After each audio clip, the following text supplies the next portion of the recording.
Yo, people, bro, ça c'est un épisode bonus, hein, donc il sera pas. Donc ce sera un 7, je vais faire 7.5. 7. Voilà. 7.5, l'épisode de People Bros, Life and Basketball 7.5. 7.5, voilà. Voilà. Et on va l'appeler Curriculum Vitae. Parce que Curry. Voilà. Voilà. Non, mais en fait, c'est parce on vient de voir,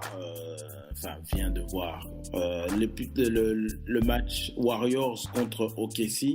Donc, vous savez, Hugues, ici, est très fan d'OKC. Donc, j'étais en plein match. Ouais. Donc, je pense que tout le monde a vu ce match, vu que même si vous n'avez pas vu ce match, vous en avez entendu parler. Parce que moi, en ouvrant ma page Facebook le matin, c'était « Oh, Curry ceci, Curry, innuméraire. » Donc, même si vous n'avez pas vu le match, vous savez qu'il y a un événement important qui s'est passé hier soir. Et donc, on va laisser Hugues parce que lui, il doit être il doit avoir un chagrin. Non, franchement, c'est un peu comme si on t'enfonce une lame dans le cœur. Parce que, en fait, un match où on se fait je préfère me faire massacrer que perdre de la façon dont on a perdu hier. Donc on a mené tout le jeu, il y avait vraiment tout pour gagner, quoi. La victoire était là. Et il a fallu que Iguodala, on fasse une faute sur lui et qu'il mette les deux lancers francs pour prolongation. C'était déjà décevant, mais bon, il y a encore espoir. De prolongation, OKC continue à mener. Et il a fallu que en plus, il tire sans respect. Il n'a aucun respect pour le basket.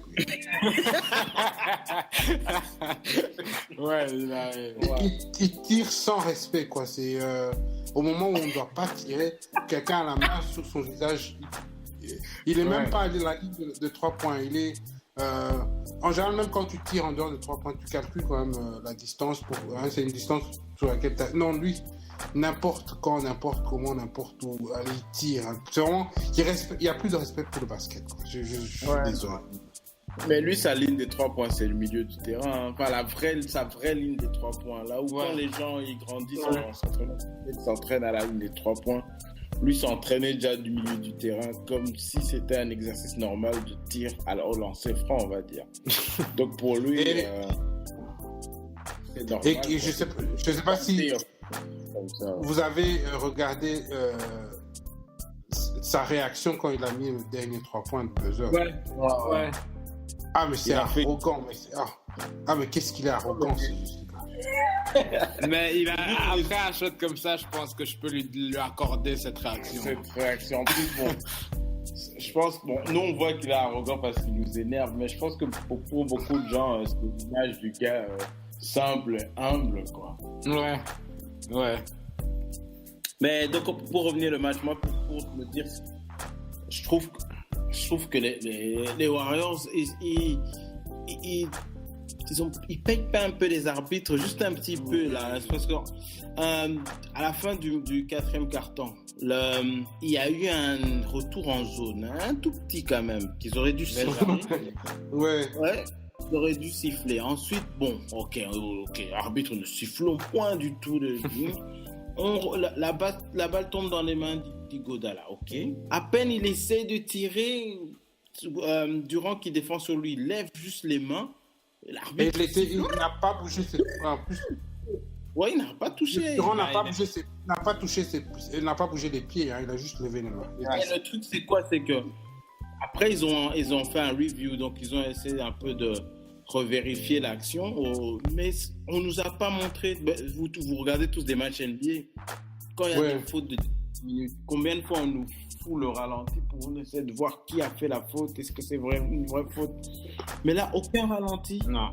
Ils ont mis le ralenti, mais dans un angle où on ne voit pas du tout. Tu vois, on n'avait pas d'autres caméras, on a la caméra qui vient du ciel. Et donc, on n'a pas pu revoir, et justement, ils n'ont pas insisté là-dessus. Et c'est bizarre. Je sais que dans le dernier épisode, j'ai dit que j'étais en paix avec les Warriors, Steph Curry, tout ça. Mais pour cette fin de match, et je parle de la fin du quatrième quart-temps, je pense qu'il y a quand même eu un petit...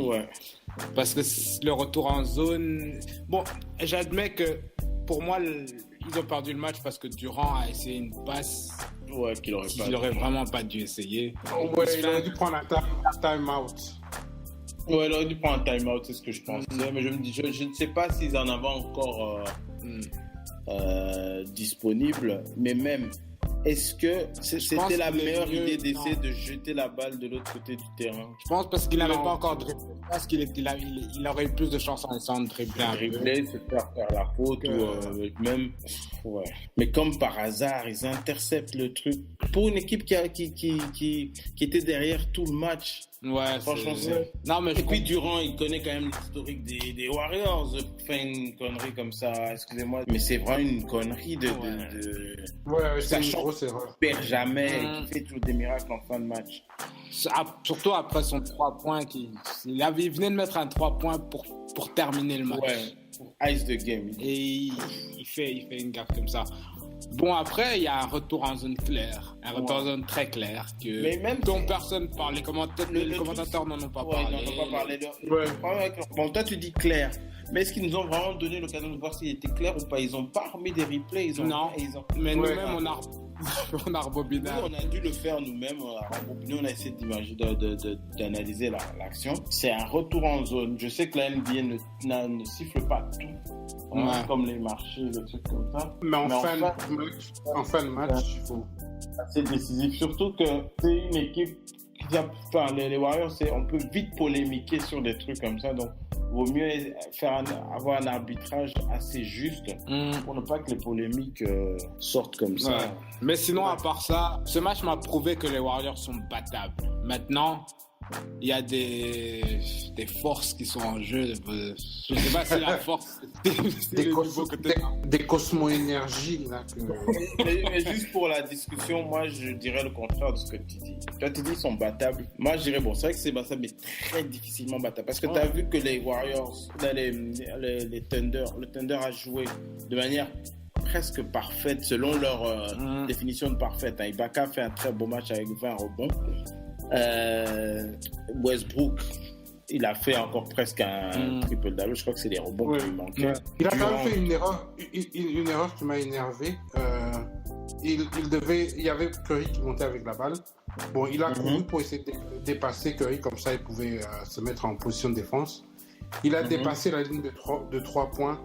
Curry s'est simplement arrêté à tirer son shoot. Mais Westbrook, ne sais-tu pas que Curry il fait du 3 points?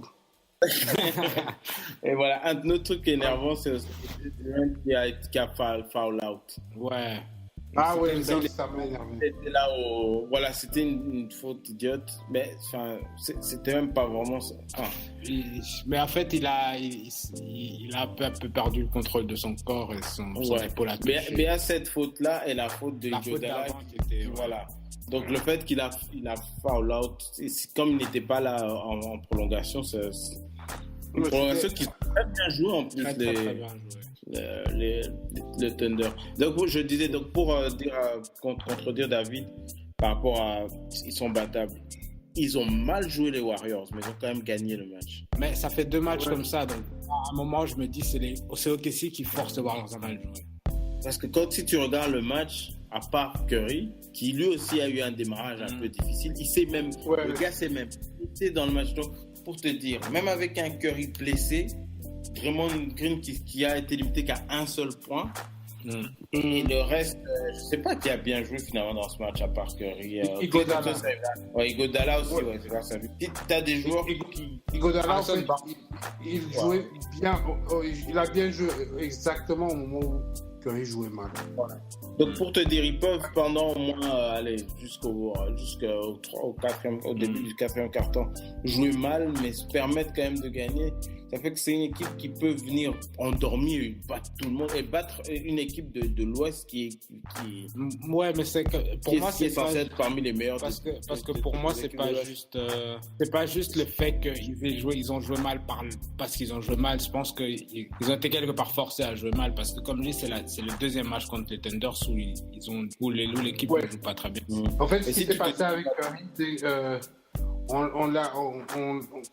quand eux étaient en défense, on allait beaucoup vers lui pour essayer de le fatiguer. Il y avait même un moment où Curry s'est retrouvé en train de défendre Durant. Ouais.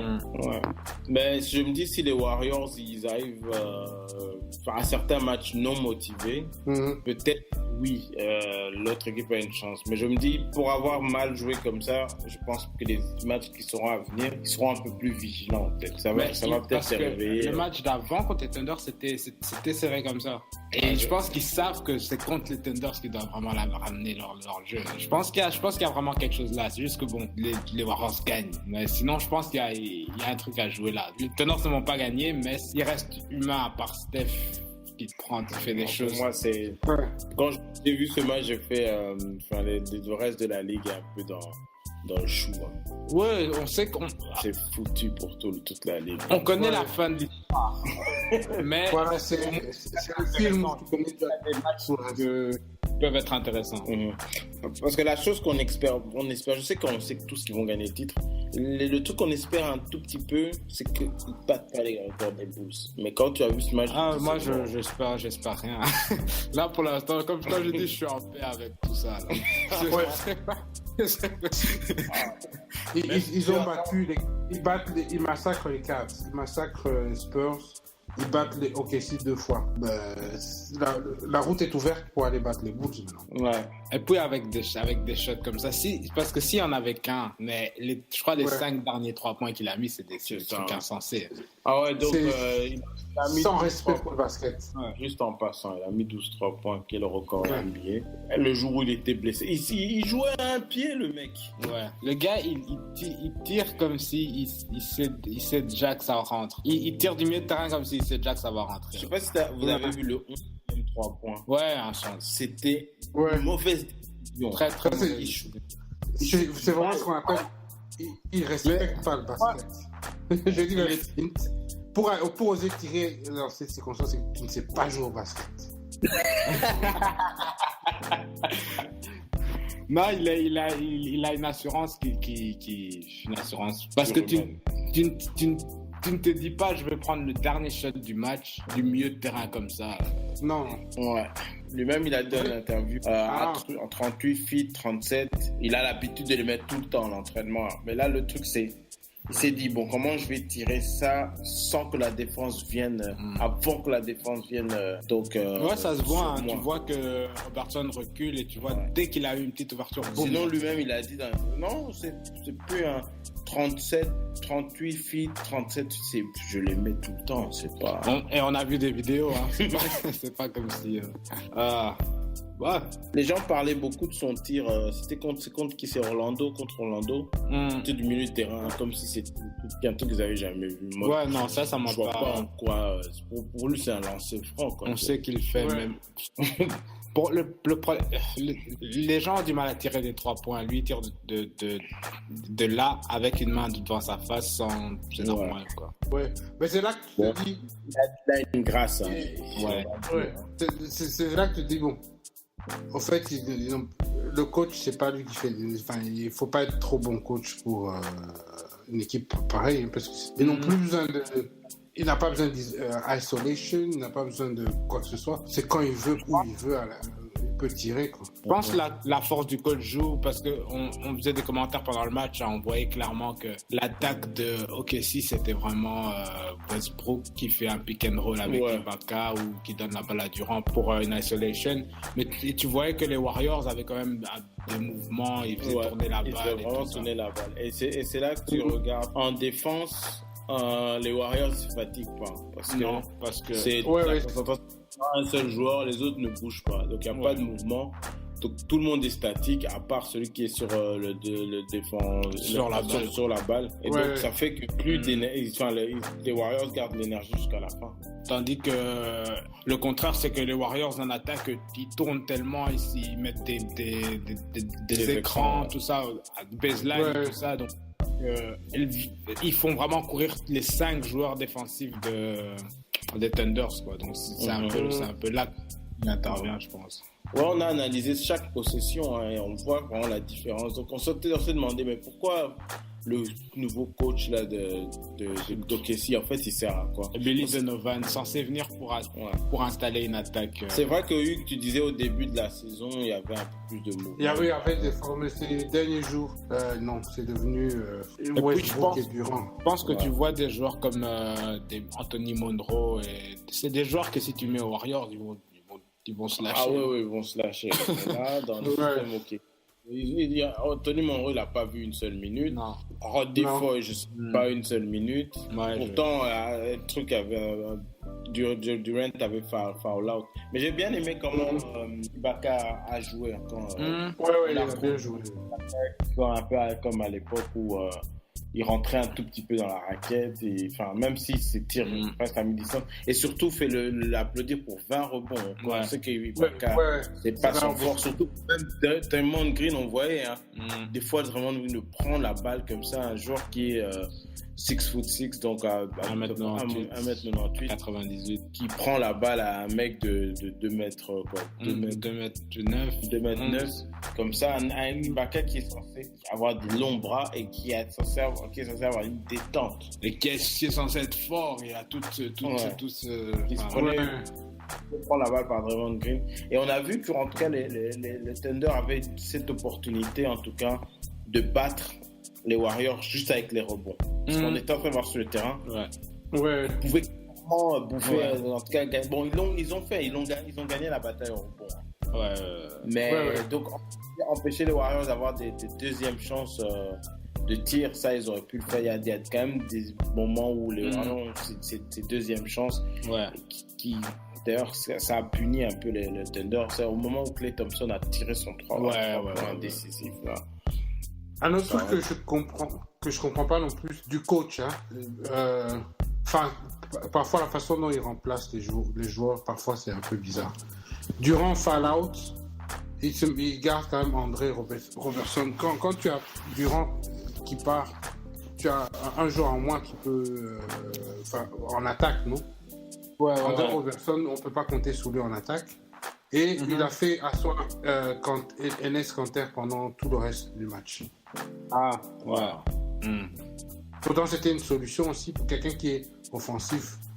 Et non seulement il est offensif, mais il a quand même un avantage par rapport à Golden State.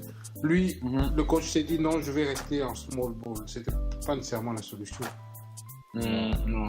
Ouais, et puis Dion Waiters, je pensais que lui, il aurait pu mieux agir.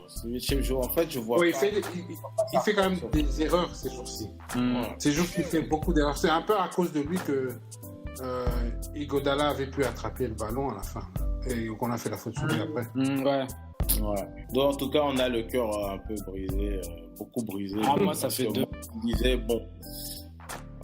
C'était, en ayant vu le match et en voyant que OKC menait tout le match jusqu'à aux 14 dernières secondes, c'est vraiment... Non, mais ce que tu as souffert, je l'ai souffert un peu plus tôt contre les Heat. Les Heat, mais bon, voilà, c'est les Warriors. Non, mais moi j'ai un peu plus souffert ici parce que c'était censé être une revanche. Ils avaient déjà perdu. C'était l'occasion pour avoir une revanche et c'était chez eux. Nous aussi. et ce qui a encore plus fait mal, c'est la danse de Curry à la fin. C'était même sa danse n'était pas précise. C'est comme s'il a hésité entre 3-4 danses. Je pense qu'il a réalisé qu'il n'avait pas prévu une danse précise pour ce genre d'occasion. Il shoot mieux qu'il danse. Voilà. Il walk là et puis non, il est parti. Il est vite allé chez ses teammates pour essayer se réfugier chez ses teammates qui sont meilleurs danseurs. En tout cas, je veux insister je critique beaucoup. Je suis l'autre fois, on avait comme guest Curator Fly. Bon, moi, mon nickname, ce sera Curry Hater Fly. Je suis un hater de Curry convaincu et et j'assume. Mais là, il abîme le basket. Je suis en train de me plier parce que en disant que I'm a hater, j'aimerais quand même insister sur le fait que c'est lui. Pour l'instant, franchement, c'est le MVP. Franchement, j'ai jamais vu quelqu'un faire ce qu'il fait. En tout cas, au niveau shoot. Hein. Dans les autres aspects du jeu, il a encore besoin d'amélioration, genre la défense, tout ça. Mais shooter comme ça, laissez-moi le dire. Hein. J'aimerais bien le dire. Je reconnais en tout cas qu'il est supérieur à tous les joueurs que j'ai déjà vu jouer. Et moi, j'ai vécu plusieurs époques de basket. Hein. Bon, j'ai pas vu Larry Bird jouer. Peut-être qu'on voit Larry Bird, on va se dire, mais c'était comme Curry. Mais je ne crois pas, en tout cas. Non. Parce que je pense il a évalué des joueurs avec les highlights. Parce que les highlights résument. Je ne sais pas si le gars était comme ça tous les matchs. Peut-être que Larry Bird était comme ça tous les matchs. Bon, je doute. Mais en tout cas, Curry, quand dans 10 ans, 15 ans, quand on va montrer ses highlights, on va montrer des shoots comme ça, mais on va se dire, peut-être qu'il a fait ça 10 ans de carrière. Mais en fait, il fait ça 3 fois par La première fois que j'ai eu un sentiment comme celui que j'ai en ce moment, enfin, ce respect-là, c'était l'année où Dirk Nowitzki était, ils ont gagné, quand Dallas a gagné le championship. Il y a eu pendant le début du playoff, Dirk Nowitzki ne ratait plus un seul shoot. Tout ce qu'il tirait, ça rentrait. En fait, il y a un moment où tu te demandes, mais au fait, il n'y a plus besoin de respecter le basket. Il n'y a plus besoin de jouer du basket, en fait. Parce que quand on tire n'importe quand, tu n'as plus besoin de calculer, il n'y a plus besoin d'offense. Juste prends la balle et tire. Le truc avec Curry, c'est comme il le fait encore d'un peu plus loin. Oui, lui c'est encore pire. Vraiment, tu as les meilleures défenses sur lui. Et on n'en parle pas beaucoup, mais un joueur qui était proche, enfin, côté style, peut-être qu'il avait moins de réussite, mais c'est Jamal Crawford quand même. Ouais. Dans le crossover large de loin, il le faisait déjà. Mais est-ce qu'il ne pouvait pas le faire tout le temps? Et puis, mais c'était pas le même pourcentage. Bon, on a quand même vu un semblant de ça. Avant. Sinon, bon, moi je dirais ça, c'est que c'est la meilleure saison pour un seul joueur que j'ai déjà vu. Mais il y a des saisons comme ça où tu vois certains joueurs, tu te dis, mais c'est des extraterrestres. Je me souviens, j'avais eu ce sentiment-là avec Derrick Rose. Mais la différence, c'est que ça me plaisait vraiment.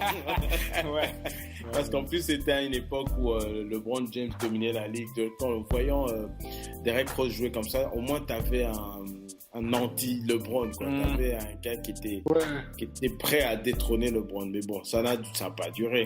Donc peut-être en voyant Curry, je me dis, bon, c'est bien une saison 2 ou 3 peut-être. La différence ça ne va pas durer. Ce qui est difficile avec Curry, c'est que le shoot ne vieillit pas comme l'athlétisme.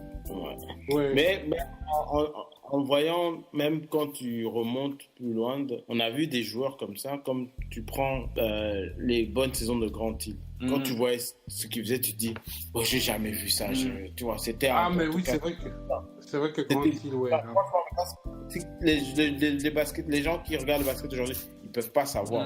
Tu regardais Grant Hill jouer à l'époque, c'était pas un shooter comme Curry, mais ce qu'il faisait sur le terrain, offensivement, défensivement, il dominait, il faisait c'est comme s'il faisait ce qu'il voulait quand il voulait aller à la zone. C'était divin. Mais ça n'a pas duré. Même un peu moins avec Penny Hardaway, mais il y avait quand même un truc qui faisait, tu te dis, mais ce joueur, on n'a jamais rien vu de pareil, mais ça n'a pas duré. Donc maintenant, en regardant en arrière, quand à certaines fois tu parles de Penny, tu te dis, c'est quoi Donc j'espère juste qu'avec Curry, ce sera comme ça. Non, mais la greatness, le greatness, ça se mesure avec le temps. C'est pas... Mais cette saison, en tout cas, je respecte. Je suis en paix avec tout ça. Un joueur qui a eu des moments insensés comme ça, c'était Vince. Mais c'était des moments. C'était des moments, mais je pense qu'aussi c'était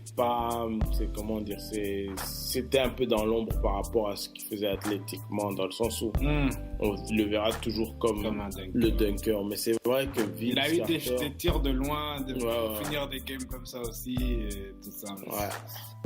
Mais est-ce que, moi, vous qui voyez Iverson à l'époque, il vous épatez comme Curry? Non. Moi, jamais. Non. Il avait son don, il était doué, il y avait des trucs spéciaux, pas insensés comme ça. En fait, moi, il n'y a rien, il n'y a aucun joueur que j'ai vu comme Curry. Quelqu'un plus besoin de se soucier de qui défend sous lui. Enfin, c'est vraiment exagéré. Même les Kobe, ils avaient quand même besoin de se soucier de la défense. LeBron a besoin de se soucier de savoir qui défend sous lui pour adapter son jeu. Tous vont te dire, les premières fois qu'ils vont panier, ils vont te dire, reading the defense petit à petit, ils sont en train de read the defense. Qu'est-ce qu'on leur donne à la défense? Curry n'a pas besoin de faire ça. Bon, en tout cas, donc c'était pour faire le review du match Golden State contre OKC. Donc on tenait à faire un mini épisode à part parce que bon, des fois il faut, comme on dit, give credits where it's due. Donc voilà, rien à rajouter. On va arrêter. Non, on va arrêter. Sinon on risque de cliquer et rentrer dans plein d'autres sujets. Ouais. Allez, ciao. Ciao.